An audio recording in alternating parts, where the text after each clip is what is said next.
All right, y'all, so we're still waiting on like 7 different packages for the motorcycle. Z1 came in clutch, bro. Z1 came in clutch. Woo. My boys came in clutch, bro. I swear, I ordered these like 2-3 days ago and they're already here. That is insane. All right, I haven't opened these yet, but I know for a fact they are the injector O-rings. So we're gonna take a look at these, see what they look like, and we're gonna get them installed into the car today. So let's do it. Free beer machine. I don't even fucking drink. Damn, they sent me an invitation. Too bad I don't live over there. Oh my God, I'm already fucking up. I didn't think they were gonna package them individually like this. We got more fucking stickers, bro. Oh shit. All right, so for anyone wondering, they do ship out the O-rings individually, but they did ship out these all together. And these look a little bit thicker. I'm guessing these are the lower ones. Oh, that's fucking sick, bro. Nice. All right, let's go outside, get these mounted on the car, and see the difference between the old O-rings and the new ones. Let's go. And people ask me why I record these goofy ass videos, bro. Look at this. My boy showing some love, bro. Look at that. Like 15 minutes ago. The Pro Spike 5075. Love your content, bro, with 2 heart emojis. Hey, shouts out to you, bro. I see you got the profile pic with the Duke. You can't really pick it up on camera, but you got the same bike I got. So shouts out to you, bro. Appreciate the love. All right, so I did just check their website. It does look like the blue ones are gonna be the ones on the top of the injector. So like on the fuel rail side, and then these dookie ones, the brown ones, are gonna be the ones that go inside the actual intake runner at the bottom of the injector. So let's just pop these on. Let's see, let's do a little wiggle test to see how they, you know, compare to the old ones and see if I wasted my money or not. So let's do it. Let's do it. Y'all gonna make fun of me, but I forgot how to take these clips off. It's been a long time, bro. Like, been working so much on the motorcycle lately that the Z has just been on the back. Alright, well, that just happened. I'm fucking stupid, dog. Alright, well, now we know that the injectors are clean. God damn it. But that's my issue. I get so impatient sometimes. I forgot that the fuel rail was pressurized because I did do a little pressure system before, you know, I last worked on this car, and the fuel rail was still pressurized, and I took off the injector and it just busted all over my face. Hey, yo! Gas is too expensive for me to be doing this bullshit. Now these valve covers are nice and shiny, because we got gas all over them. All right, so this is the old O-ring. It spins freely. I don't know if it's supposed to do that, but we're gonna find out. Shit is still leaking, bro. Oh my goodness. Old O-ring, got the new one right here. We're gonna pop this in here and then see if we see a difference when we put it in the intake runner. Houston, we have a problem. I just put the new O-ring on the injector, and as soon as I place it down in the intake runner, look at how much play. Bro, that's worse than the, what the? Bro, that's worse than the one that was already on there. What the hell? Look at this. See, now I'm confused because the one that I bought, there's no way that this is going to seal properly in the intake runner. What the hell, bro? They clearly say on the website that the blue ones are meant for the top of the injector, but I'm going to put a blue one on the lower part of the injector just because there's no way that one's going to seal. Like, you saw how loose it was on the intake runner. So I'm going to try these out on the bottom of the injector and see if I see a difference, bro, because there's no way. Like, that's not gonna make a seal. 2 hours later. All right, I just put the upper O-ring on the lower part of the injector, and that looks way better. Like, look at the seal that I get on that. Better overall, it looks snug. Let's see how this fits on the intake runner. See, like, that's already way more snug than the other one was.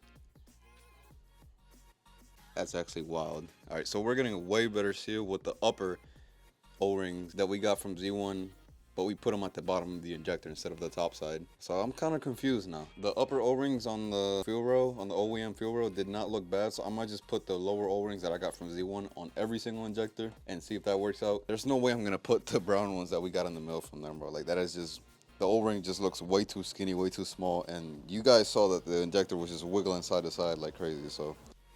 All right, so I put all the blue O-rings on the bottom of every single injector. These are the older ones right there.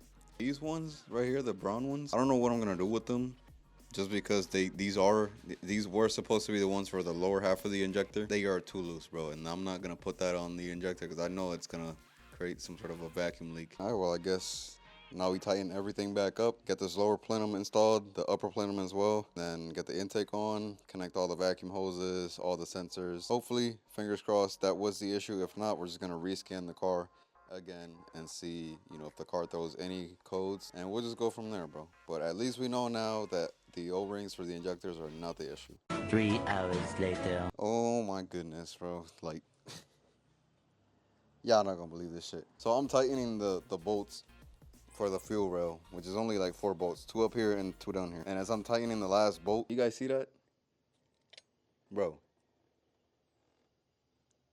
we for real right now? Like, I know this intake runner is aluminum, but damn, bro, did I? Wow, man. Yeah, I've broken bolts and snapped threads before, but this, I took a clean chunk out of the intake runner. Like, given it is aluminum, but still, man, like, Jesus. Oh my, you can't make this shit up. I'm gonna figure out a way to put this back together without this. Once I got this all put back together, I'll hop back on the camera and I'll let you guys know what we actually managed to do. This is insane, bro. Like, come on. 2,000 years later. All right, y'all. So it is like 2-3 days later, maybe. I gotta hurry up and finish this video so I can edit it and then upload it tonight for you guys. We got all of the injector O-rings installed the other day. I haven't started the car just yet, just because when I went to start the car, my battery was dead and I had to get my battery pack to boost it. And when I tried to do that, the battery pack was dead. So it should be charged right now. I'm gonna try to get the Z started and see if the car is acting any different or if it even turns on, bro. Like, I don't even know if this thing is gonna turn on right now, but I mean, I guess we're gonna see. Before we do that though, I got some news. 2 out of the 3 mods that are supposed to come in for this bike just came in the mail today. So I got the underglow kit, just a generic underglow kit from eBay. We gotta get this wired up onto the bike. Got the wires, the actual LED strips that are right there. And then this thing even comes with a little remote that I might put on the keychain. Really excited about that. We also got,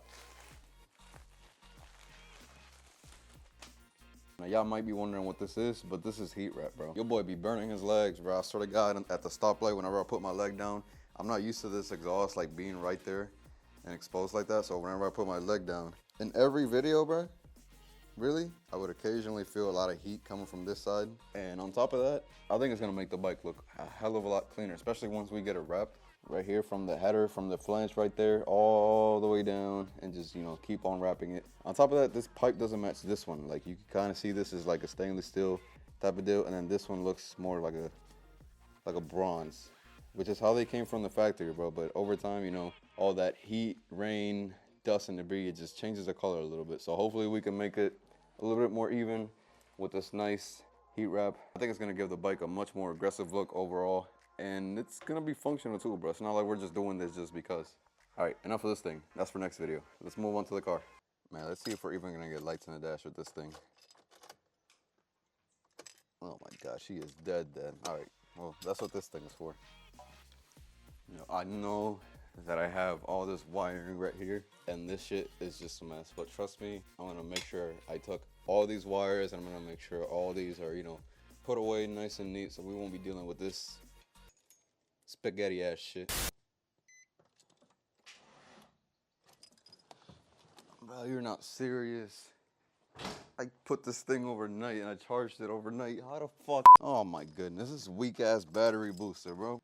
Little weak ass shit. Alright, bro, whatever. You know what? Some things are just not meant to happen. I low-key got some stuff to do today, so I don't think we're gonna get this car started in this video. I'm gonna figure out a way to get this car started, don't worry. If anything, I could just grab the battery from the Corolla and put it onto this car just to get it running, and then, you know, we'll swap batteries afterwards. But this one is just completely dead, bro. Either that or just buy a brand new, you know, battery booster, which is probably what I'm gonna have to do in the long run, since that one I charged overnight and it didn't even crank this thing up. So, you know what, bro? Whatever. Positive outlook, right? We didn't waste our time. We got the O-rings installed. I showed you guys the parts that we're gonna put on the bike on the next video.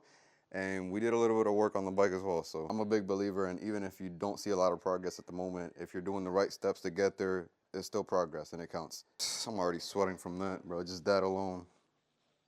God damn. All right, so next video, we're gonna get this car started. Either I'm gonna buy a new battery booster because that one is just, seems like it's complete junk, or I'm gonna swap batteries with my daily and just manage to turn this car on just for a little bit. In the case that we still have the misfire with the car and it stalls like randomly at times when I blip the throttle, I'm thinking it's fuel related, bros. We're just gonna keep on looking for the issue, right? That's what this project is about. That's what life is about. That's what, you know, we're about in this channel. So what I'm trying to say, bro, is I'm not gonna give up on this car. Like, even if it takes me another month to get this car on the road, which I really hope it doesn't. I know today was kind of a slow one, but I mean, it's all part of the process, right?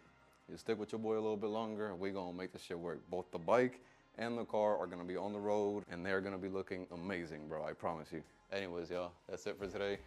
This has been your boy. I'll catch y'all on the next one.